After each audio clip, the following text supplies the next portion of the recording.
Hormuz প্রণালী খোলার শান্তি চুক্তিতে ট্রাম্পের ব্রেক, ইরানকে নো ডাস্ট নো ডলার বার্তা। মুদি বাজার থেকে জ্বালানি তেল লাগামহীন দামের চাপে কেনাকাটায় কাটছাঁট করছেন মার্কিনিরা। ভুয়া আইএস এজেন্ট সেজে প্রবাসীদের ঘরে ডাকাতি ও নির্যাতন, যুক্তরাষ্ট্রে বাড়ছে নতুন অপরাধ। এবং সাউথ ক্যারোলাইনার বাইক ফেস্টিভ্যালে হঠাৎ ছড়ানো আতঙ্কে পদদলন, আহত অন্তত 19। আসসালামু আলাইকুম, আমি নিয়ামতুল্লাহ সিরাজি আপনাদের সাথে আছি বাংলা টিভির প্রাইম নিউজে। শুনছিলেন এসএনএস হুমলন সংবাদ শিরোনাম, এবারে জানাবো বিস্তারিত।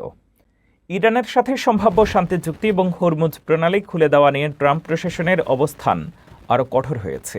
হোয়াইট হাউস স্পষ্ট জানিয়েছে, সমৃদ্ধ ইউরেনিয়াম পুরোপুরি ত্যাগ না করলে কোনো নিষেধাজ্ঞা প্রত্যাহার বা ডলার মিলবে না। ট্রাম্পের এই নো ডাস্ট নো ডলার নীতি ও চুক্তির খুঁটিনাটির বিস্তারিত জানুন প্রতিবেদনে।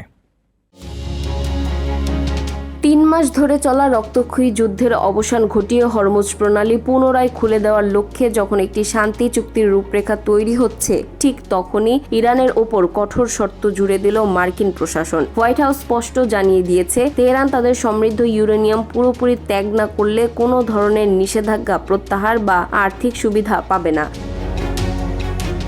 শনিবার প্রেসিডেন্ট ডোনাল্ড ট্রাম্প মার্কিন ও ইরান প্রতিনিধিদের মধ্যে একটি সমঝোতা স্মারক স্বাক্ষরের দ্বারপ্রান্তে পৌঁছানোর ইঙ্গিত দিয়েছিলেন, যা পরমাণু আলোচনার জন্য 30 দিন সময় দেওয়ার পাশাপাশি পুনরায় তেল সরবরাহ সচল করবে। তবে এই খসড়া চুক্তির খবর প্রকাশ পেতেই তীব্র আতঙ্ক ছড়িয়ে পড়ে ইসরায়েল এবং মার্কিন রিপাবলিকান সিনেটরদের মধ্যে।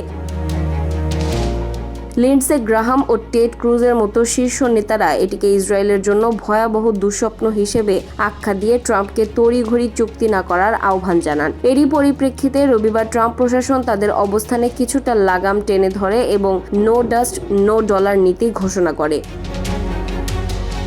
এক শীর্ষ মার্কিন কর্মকর্তা ব্রিফিংয়ে স্পষ্ট জানান, 2016 সালে ওবামা প্রশাসনের মতো ইরানকে এবার কোনো বিমান ভর্তি ক্যাশ ডলার দেওয়া হবে না। চুক্তির 95% কাজ শেষ হলেও ইউরেনিয়ামের মজুদ ধ্বংস করার পদ্ধতি নিয়ে এখনও মূল জটিলতা কাটেনি। সর্বোচ্চ নেতা মোজতবা খামেনির সম্মতি থাকলেও কট্টরপন্থীদের চাপের কারণে ইরান এখনও পরমাণু ছাড়ের বিষয়টি অস্বীকার করছে। ইরান যুদ্ধের প্রভাবে তীব্র মুদ্রাস্ফীতি এবং জ্বালানির মূল্য বৃদ্ধির কারণে যুক্তরাষ্ট্রে ভোক্তা আস্থা সূচক ইতিহাসের সর্বনিম্ন স্তরে নেমে গেছে। প্রায় 3/4 মার্কিন নাগরিক বর্তমানে অর্থনৈতিক পরিস্থিতিকে অত্যন্ত নাজুক বলে মনে করছেন। মার্কিন বাজারের এই নজিরবিহীন মন্দা এবং শান্তি চুক্তির ভবিষ্যৎ নিয়ে বিস্তারিত জানুন রিপোর্টে। যুক্তরাষ্ট্রের চলমান মেমোরিয়াল ডে উইকেন্ডে যখন লাখ লাখ মানুষ ঘুরতে যাওয়ার কিংবা বাড়ির আঙিনায় বারবিকিউ পার্টির প্রস্তুতি নিচ্ছেন, ঠিক তখনই পুরো দেশ জুড়ে জেঁকে বসেছে তীব্র অর্থনৈতিক অস্বস্তি। ইরানে চলমান যুদ্ধের কারণে সৃষ্ট উচ্চ মুদ্রাস্ফীতি নিয়ন্ত্রণে ট্রাম্প প্রশাসন অনবরত চেষ্টা চালিয়ে গেলেও সম্প্রতি ইউনিভার্সিটি অফ মিশিগানের ভোক্তা আস্থা সূচক বা কনজিউমার সেন্টিমেন্ট ইন্ডেক্স ইতিহাসে সর্বনিম্ন 44.8 পয়েন্টে নেমে এসেছে। গবেষকদের মতে এই সূচকটি গত এপ্রিলের চেয়ে 10% এবং গত বছরের মে মাসের তুলনায় প্রায় 14% কম। এদিকে সাম্প্রতিক এক CNN জরিপে দেখা গেছে, প্রায় 3/4 মার্কিন নাগরিকই দেশের বর্তমান অর্থনৈতিক পরিস্থিতিকে অত্যন্ত নাজুক বলে মনে করছেন। বাজারে নিত্য প্রয়োজনীয় পণ্যের দাম এতটাই বেড়ে গেছে যে রাজনৈতিক দলমত নির্বিশেষে সাধারণ মানুষ বাজেট ঠিক রাখতে দৈনন্দিন মুদি কেনাকাটায় ব্যাপক কাটছাঁট করতে বাধ্য হচ্ছেন। উদাহরণস্বরূপ, সরবরাহ সংকটের কারণে 1 পাউন্ড গরুর মাংসের দাম গত বছরের $5.98 থেকে বেড়ে এখন প্রায় $7 ঠেকেছে। তবে মার্কিন ভোক্তাদের পকেটে সবচেয়ে বড় আঘাতটি হেনেছে জ্বালানির আকাশচুম্বী দাম। গত 28 ফেব্রুয়ারি ইরানে মার্কিন সামরিক অভিযান শুরু হওয়ার পর থেকেই গ্যাস ও ডিজেলের দাম লাফিয়ে লাফিয়ে বাড়ছে। AAA এর তথ্য অনুযায়ী বর্তমানে প্রতি গ্যালন গ্যাসের জাতীয় গড় মূল্য $4.51, যা গত বছরের চেয়ে $1.30 বেশি। যদিও ট্রাম্প প্রশাসন ইঙ্গিত দিয়েছে যে হরমুজ প্রণালী খুলে দেওয়ার লক্ষ্যে একটি শান্তি চুক্তির রূপরেখা তৈরি হচ্ছে, তবুও অর্থনীতিবিদরা সতর্ক করেছেন, চুক্তি হলেও সাধারণ মানুষের বাজারে স্বস্তি ফিরতে আরও কয়েক সপ্তাহ বা মাসখানেক সময় লেগে যেতে পারে। যুক্তরাষ্ট্রে ট্রাম্প প্রশাসনের কড়াকড়ির সুযোগ নিয়ে ইমিগ্রেশন বা আইএস এজেন্ট সেজে প্রবাসীদের ঘরে ঢুকে ডাকাতি, সহিংস হামলা ও যৌন নির্যাতনের ঘটনা আশঙ্কাজনকভাবে বেড়েছে। 2025 সালে অন্তত 31টি এমন ভীতিপ্রদ ঘটনার প্রমাণ মিলেছে। আসল ভুয়া চেনার উপায় এবং এফবিআইয়ের সতর্কবার্তা নিয়ে একটি বিশেষ রিপোর্ট দেখুন। যুক্তরাষ্ট্রের ট্রাম্প প্রশাসনের জোরালো অভিবাসন অভিযানের সুযোগ নিয়ে এক শ্রেণীর অপরাধী চক্র সক্রিয় হয়ে উঠেছে। সম্প্রতি দেশটিতে ইমিগ্রেশন অ্যান্ড কাস্টমস এনফোর্সমেন্ট বা আইস এজেন্টের ভুয়া পরিচয় দিয়ে প্রবাসীদের ঘরে ঢুকে ডাকাতি, শারীরিক নির্যাতন ও যৌন নিপীড়নের মতো ভয়াবহ অপরাধ আশঙ্কাজনক হারে বাড়ছে। টেলিমুন্ডোর এক অনুসন্ধানী প্রতিবেদনে জানা গেছে, কেবল 2025 সালেই দেশটিতে ভুয়া আইস এজেন্ট সেজে প্রবাসীদের ওপর হামলার অন্তত 31টি ঘটনা নথিবদ্ধ করা হয়েছে। অথচ গত এক দশকে এই ধরনের অপরাধের বার্ষিক গড় ছিল মাত্র 5.3টি। নর্থ ক্যারোলাইনার গ্রিনসবোরোতে ঘটে যাওয়া এক ঘটনার বিবরণ দিয়ে এক মেক্সিকান অভিবাসী জানান, মুখে মাস্ক পরা একদল সশস্ত্র দুর্বৃত্ত আইস বলে চিৎকার করে তাদের ঘরে ঢুকে দরজা ভেঙে ফেলে। এরপর অস্ত্রের মুখে জিম্মি করে মাথায় আঘাত করে তাদের সব টাকা লুট করে নেয়। অপরাধ বিশেষজ্ঞরা বলছেন, আসল আইস এজেন্টরা এখন পরিচয় গোপন রাখতে বা ডক্সিং এড়াতে প্রায়ই মুখে মাস্ক ব্যবহার করেন, আর এই সুযোগটি লুফে নিচ্ছে অপরাধীরা। মাস্ক পরা থাকায় সাধারণ অভিবাসীদের পক্ষে আসল ও ভুয়া এজেন্ট চেনা অসম্ভব হয়ে পড়েছে। ফেডারেল ব্যুরো অব ইনভেস্টিগেশন বা এফবিআইও এ বিষয়ে একটি অভ্যন্তরীণ বুলেটিনে সতর্কবার্তা জারি করেছে। অভিবাসন আইনজীবীদের মতে, অনেক সময় বৈধ কাগজপত্র না থাকায় প্রবাসীরা চরম নির্যাতনের শিকার হয়েও ডিপোর্টেশন বা দেশান্তরের ভয়ে পুলিশের কাছে অভিযোগ করতে চান না, আর এই ভীতিকেই হাতিয়ার বানাচ্ছে অপরাধীরা। এই পরিস্থিতিকে মার্কিন মানবাধিকার সংগঠন ACLU একটি অত্যন্ত উদ্বেগজনক ও অন্ধকার অধ্যায় হিসেবে আখ্যায়িত করেছে। নিউ ইয়র্কের গভর্নর ক্যাথি হোকুলের প্রস্তাবিত বিলাসবহুল দ্বিতীয় বাড়ির উপর নতুন ট্যাক্স নিয়ে বিতর্ক তুঙ্গে। সমালোচকদের দাবি, $5 মিলিয়ন বেশি মূল্যের ফ্ল্যাটের এই বাড়তি কর শুধু ধনকুবেরদের নয়, সাধারণ পরিবার ও অবসরপ্রাপ্তদের অ্যাপার্টমেন্টের দামও কমিয়ে দেবে। নিউ ইয়র্কে আবাসন খাতে ঝড় তোলা এই ট্যাক্স বিতর্কের বিস্তারিত জানুন প্রতিবেদনে। নিউ ইয়র্কে গভর্নর ক্যাথি হোকুলের প্রস্তাবিত বিলাসবহুল দ্বিতীয় বাড়ির ওপর নতুন কর নীতি নিয়ে তীব্র বিতর্ক তৈরি হয়েছে। প্রস্তাব অনুযায়ী $5 মিলিয়ন বেশি মূল্যের দ্বিতীয় বাড়ির ওপর অতিরিক্ত কর আরোপ করা হবে, যা মূলত ধনীদের লক্ষ্য করে আনা হয়েছে। তবে সমালোচকদের দাবি, এই কর কেবল ধনী বিনিয়োগকারীদেরই নয়, একই ভবনে বসবাসকারী সাধারণ পরিবার, দীর্ঘদিনের বাসিন্দা এবং অবসরপ্রাপ্তদেরও ক্ষতিগ্রস্ত করতে পারে। ম্যানহাটানের একটি বিলাসবহুল কন্ডোমিনিয়ামের ব্যবস্থাপনা কর্তৃপক্ষ আইন প্রণেতাদের কাছে পাঠানো এক চিঠিতে জানিয়েছে, এই ধরনের কর ভবিষ্যৎ ক্রেতাদের আগ্রহ কমিয়ে দেবে, যার ফলে পুরো ভবনের সম্পত্তির মূল্য হ্রাস পেতে পারে। তাদের মতে, এতে বাজারে অনিশ্চয়তা তৈরি হবে, বিক্রি ও পুনঃ অর্থায়ন কঠিন হয়ে পড়বে এবং সাধারণ বাসিন্দাদের সম্পদের নিরাপত্তাও ঝুঁকির মুখে পড়বে। অন্যদিকে প্রশাসনের পক্ষ থেকে বলা হয়েছে, যারা স্থায়ীভাবে নিউ ইয়র্কে থাকেন তাদের ওপর এই কর প্রযোজ্য হবে না, বরং এটি শুধু বিলাসবহুল দ্বিতীয় বাড়ির মালিকদের লক্ষ্য করে তৈরি। এই প্রস্তাব ইতিমধ্যেই রাজ্যের বাজেট আলোচনায় অন্তর্ভুক্ত হয়েছে, যা 2026-2027 অর্থ বছরের জন্য বিশাল ব্যয় পরিকল্পনার অংশ। বিতর্কের কেন্দ্রবিন্দুতে এখন প্রশ্ন, এই কর কি সত্যি ধনীদের ওপর চাপ তৈরি করবে, নাকি সাধারণ বাসিন্দারাই এর প্রভাব বেশি অনুভব করবেন? টেক্সাসের ক্যাম্প মিস্টিকে ভয়াবহ বন্যায় 25 শিশুসহ 28 জনের মৃত্যুর ঘটনায় প্রধান নার্স মেরি লিজ ইস্টল্যান্ডের লাইসেন্স সাময়িকভাবে স্থগিত করেছে কর্তৃপক্ষ। অভিযোগ রয়েছে, ঝড়ের আগাম সতর্কতা সত্ত্বেও তিনি শিশুদের ফেলে নিজে নিরাপদ স্থানে চলে যান। আইনি লড়াই ও তীব্র সমালোচনার মুখে পড়া এই হৃদয় বিদারক ঘটনাটির বিস্তারিত জানুন রিপোর্টে। যুক্তরাষ্ট্রের টেক্সাসে ভয়াবহ বন্যায় 25 শিশুর মৃত্যুর ঘটনায় এবার বড় পদক্ষেপ নিয়েছে কর্তৃপক্ষ। ক্যাম্প মিস্টিকের প্রধান নার্স মেরি লিজ ইস্টল্যান্ডের নার্সিং লাইসেন্স সাময়িকভাবে স্থগিত করা হয়েছে। অভিযোগ উঠেছে, বন্যার সময় তিনি শিশুদের ফেলে নিজে নিরাপদ স্থানে চলে গিয়েছিলেন। টেক্সাস বোর্ড অফ নার্সিং জানিয়েছে, ইস্টল্যান্ড যদি আবার নার্স হিসেবে কাজ করেন তাহলে তা জননিরাপত্তার জন্য তাৎক্ষণিক ও অব্যাহত হুমকি হয়ে দাঁড়াতে পারে। গত জুলাইয়ে গুয়াডালুপে নদীর ভয়াবহ বন্যায় ক্যাম্প মিস্টিকে 25 শিশু, 2 কিশোর কাউন্সিলর এবং ক্যাম্প পরিচালক ডিক ইস্টল্যান্ড সহ মোট 28 জন প্রাণ হারান। আদালতে সাক্ষ্য দিতে গিয়ে মেরি লিজ ইস্টল্যান্ড স্বীকার করেন যে তিনি সাহায্যের প্রয়োজন থাকা শিশুদের রেখে চলে গিয়েছিলেন। এছাড়া তদন্তে উঠে এসেছে ক্যাম্পে পর্যাপ্ত জরুরি পরিকল্পনা ও নিরাপত্তা ব্যবস্থা ছিল না।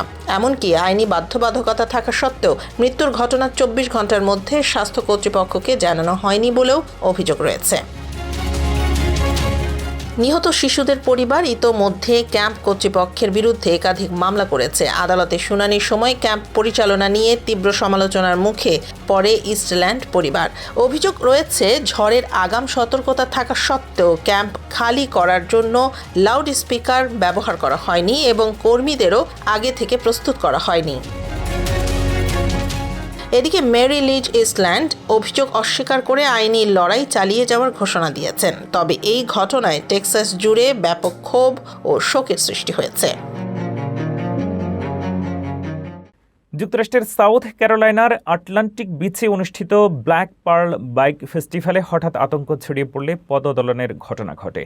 এতে অন্তত 19 জন আহত হন। পুলিশ জানিয়েছে, কোনো গুলি বা সংঘর্ষ নয়, এক ব্যক্তির হঠাৎ দৌড়ে সৃষ্ট আতঙ্ক থেকে এই মুহূর্তের মধ্যে এই বিশৃঙ্খলার সৃষ্টি হয়। বিস্তারিত থাকছে রিপোর্টে। যুক্তরাষ্ট্রের সাউথ ক্যারোলাইনার আটলান্টিক বিচে অনুষ্ঠিত ঐতিহ্যবাহী black pearl cultural heritage and bike ফেস্টিভ্যালে হঠাৎ ছড়িয়ে পড়া আতঙ্কে পদদলনের ঘটনা ঘটেছে। রোববার ভোররাতে উৎসবস্থলের স্টেজের সামনে মুহূর্তের মধ্যে তৈরি হয় বিশৃঙ্খল পরিস্থিতি। এতে অন্তত 19 জন আহত হন বলে নিশ্চিত করেছে স্থানীয় প্রশাসন।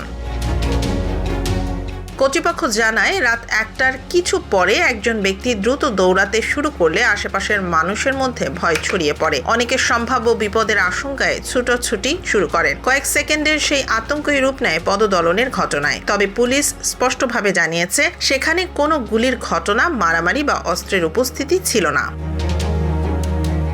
হরি কাউন্টি ফায়ার রেস্কিউ প্রথমে ঘটনাটিকে ম্যাস ক্যাজুয়ালিটি ইনসিডেন্ট হিসেবে ঘোষণা করে। আহতদের মধ্যে 3 জনকে হাসপাতালে ভর্তি করা হয়েছে, যদিও সবার আঘাতই প্রাণঘাতী নয় বলে জানিয়েছে কর্তৃপক্ষ। দ্রুত ঘটনাস্থলে পৌঁছে পুলিশ ও জরুরি সেবা কর্মীরা পরিস্থিতি নিয়ন্ত্রণে আনেন। পরে আবারও উৎসবের কার্যক্রম শুরু হয়।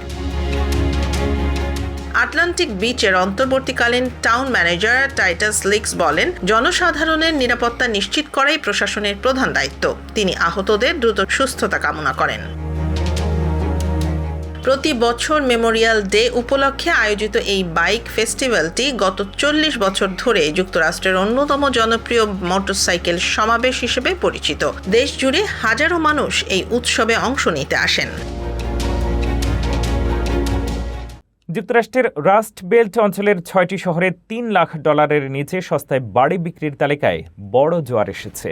পিটসবার্গ এবং ডেট্রয়েটের মতো শহরগুলোতে বাড়ির দাম তুলনামূলক অনেক কম হওয়ায় উপকূলীয় এলাকার আকাশছোঁয়া দামের বিকল্প হিসেবে এগুলো ক্রেতাদের প্রথম পছন্দে পরিণত হয়েছে। বিস্তারিত আরও জানুন সামিরা বাঁধনের বিশেষ রিপোর্টে। যুক্তরাষ্ট্রের আবাসন বাজারে যখন তীব্র অর্থনৈতিক অনিশ্চয়তা বিরাজ করছে, ঠিক তখনই ক্রেতাদের জন্য এক দারুণ সুখবর নিয়ে এসেছে দেশটির রাস্ট বেল্ট অঞ্চলের 6টি শহর।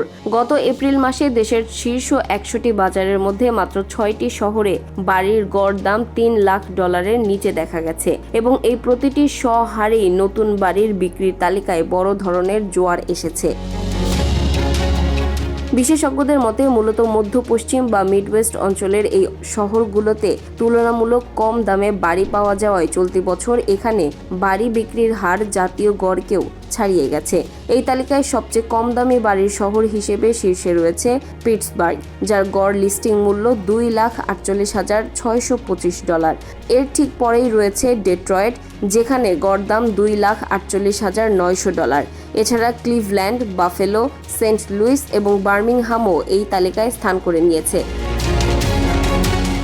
রিয়েলটর.com এর তথ্য অনুযায়ী এই শহরগুলোতে গত বছরের তুলনায় সক্রিয় লিস্টিংয়ের সংখ্যা অনেক বেড়েছে, যেমন বাফেলোতে 20.5% এবং ডেট্রয়েটে 20% লিস্টিং বৃদ্ধি পেয়েছে।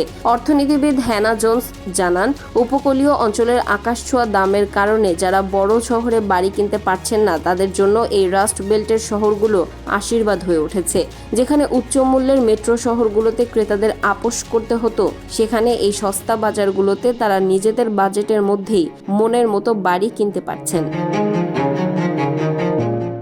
বোনের চিকিৎসার জন্য এক তরুণ তার শখের পোকেমন কালেকশন $30,023 বিক্রি করেন, কিন্তু ফ্লোরিডার এক বাথরুমে টাকা ভর্তি ব্যাগটি তিনি ফেলে যান। সেটি খুঁজে পান লুইস সালাজার নামের এক সৎ নির্মাণ শ্রমিক। লোভের ঊর্ধ্বে উঠে 4 দিন পর তিনি পুরো টাকাটাই ফিরিয়ে দেন। লোভ জয় করার এই অবিশ্বাস্য গল্পটির বিস্তারিত জানুন প্রতিবেদনে। যুক্তরাষ্ট্রের ফ্লোরিডায় ঘটেছে এক অনন্য মানবিক ঘটনা। স্থানীয় একটি ওয়াওয়া এর শৌচাগারে ভুলে ফেলে যাওয়া একটি ব্যাগ থেকে উদ্ধার হয় প্রায় $30,000 নগদ অর্থ। ব্যাগটি খুঁজে পান লুইস সালাজার নামের এক নির্মাণ কর্মী। তিনি জানান, ব্যাগ খুলতেই অবাক হয়ে যান। ভেতরে বিভিন্ন ধরনের ডলার নোট গোছানো অবস্থায় ছিল। সহজেই তিনি টাকা নিজের কাছে রাখতে পারতেন, কিন্তু তিনি তা না করে প্রকৃত মালিককে খুঁজে বের করার সিদ্ধান্ত নেন। ঘটনার সময় মালিক 24 বছর বয়সী এক তরুণ বুঝতে পারেন না যে তিনি এত বড় অঙ্কের টাকা হারিয়ে ফেলেছেন। পরে জানা যায় তার বোনের চিকিৎসার খরচ জোগাতে তিনি নিজের শৈশবের প্রিয় পোকেমন কার্ড সংগ্রহ বিক্রি করে এই অর্থ জোগাড় করেছিলেন। বিক্রির পরপরই অসাবধানতাবশত তিনি ব্যাগটি ফেলে যান। টাকা হারানোর পর দুশ্চিন্তায় পড়ে তিনি পুলিশের সঙ্গে যোগাযোগ করেন। এরপর কয়েক দিনের অনুসন্ধানের পর পুলিশ ও সালাজারের সহযোগিতায় মালিককে শনাক্ত করা সম্ভব হয়। অবশেষে 7 মে পুলিশ স্টেশনে দুইজনের সাক্ষাৎ হয় এবং পুরো $30,023 ফিরিয়ে দেওয়া হয়। টাকা ফেরত পেয়ে আবেগে কেঁদে ফেলেন ওই তরুণ এবং সালাজারকে জড়িয়ে ধরেন। সালাজার বলেন, তিনি শুধু সঠিক কাজটি করেছেন।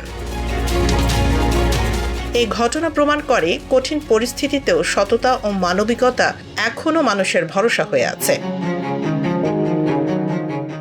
German food delivery group delivery হিরোকে €11.5 বিলিয়ন বা $13.39 বিলিয়ন কেনার প্রস্তাব দিয়েছিল উবার। তবে বড় এক শেয়ার হোল্ডার সেই প্রস্তাব প্রত্যাখ্যান করায় অফার আরও বাড়ানোর কথা ভাবছে উবার বোর্ড। এই লাভজনক টেক ওভার ও বড় বড় কোম্পানির প্রতিযোগিতার বিস্তারিত জানুন প্রতিবেদনে। German food delivery giant delivery হিরোকে কিনে নিতে বড় অঙ্কের বাজি ধরেছে রাইড শেয়ারিং ও ডেলিভারি সেবাদাতা প্রতিষ্ঠান উবার। তবে $13.5 বিলিয়ন বেশি মূল্যের এই টেক ওভার বা অধিগ্রহণ প্রস্তাব শুরুতেই বড় ধাক্কা খেয়েছে। ফাইন্যান্সিয়াল টাইমসের এক প্রতিবেদনে বলা হয়েছে, উবারের বিশাল এই প্রস্তাব ডেলিভারি হিরোর একজন অন্যতম প্রধান শেয়ার হোল্ডার প্রত্যাখ্যান করেছেন। প্রতিবেদনে জানানো হয়, ডেলিভারি হিরোকে পুরোপুরি নিজেদের নিয়ন্ত্রণে নিতে প্রতি শেয়ারের মূল্য €33 প্রস্তাব করেছিলেন উবারের প্রধান নির্বাহী বা সিইও দারা খসরোশাহী। এ লক্ষ্যে তিনি চলতি সপ্তাহে অসলোতে গিয়ে কোম্পানিটির সুপারভাইজারি বোর্ডের চেয়ারম্যান ক্রিস্টিন স্কোজেন লুন্ডের সঙ্গে সরাসরি দেখাও করেন। তবে শেয়ার হোল্ডারদের মন গলাতে না পেরে সম্প্রতি উবার প্রতি শেয়ারের দাম বাড়িয়ে €38 পর্যন্ত অফার করে, কিন্তু এরপরও বড় বিনিয়োগকারীরা এই প্রস্তাবে রাজি হননি। উবারের এই প্রস্তাব প্রত্যাখ্যানের পর শনিবার উবারের বোর্ড সদস্যরা এক জরুরি বৈঠকে বসেন। সেখানে এই অধিগ্রহণ প্রক্রিয়া সচল রাখতে এবং চুক্তিটি সফল করতে উবার তাদের অফার বা দর আরও বাড়ানোর বিষয়ে বিস্তারিত আলোচনা করেছে। জানা গেছে, ডেলিভারি হিরোর বেশ কয়েকজন শেয়ার হোল্ডার পুরো কোম্পানির মালিকানা ছাড়ার জন্য প্রতি শেয়ারে অন্তত €40 বেশি দাম আশা করছেন। এদিকে উবারের জন্য আরও একটি বড় উদ্বেগের কারণ হয়ে দাঁড়িয়েছে তাদের অন্যতম প্রধান প্রতিদ্বন্দ্বী কোম্পানি ডোরড্যাশ। তারাও এই জার্মান ফুড ডেলিভারি গ্রুপটি কেনার জন্য বাজারে চোখ রাখছে এবং ইতিমধ্যেই শেয়ার হোল্ডারদের সঙ্গে যোগাযোগ শুরু করেছে। তবে এই বিষয়ে উবার বা ডেলিভারি হিরো কোনো পক্ষই এখনও আনুষ্ঠানিকভাবে কোনো মন্তব্য করেনি। এ ছিল বাংলা টিভির প্রাইম নিউজে। পরবর্তী প্রাইম নিউজ দেখার আমন্ত্রণ জানিয়ে শেষ করছি এখানেই। এতক্ষণ সাথে থাকার জন্য ধন্যবাদ।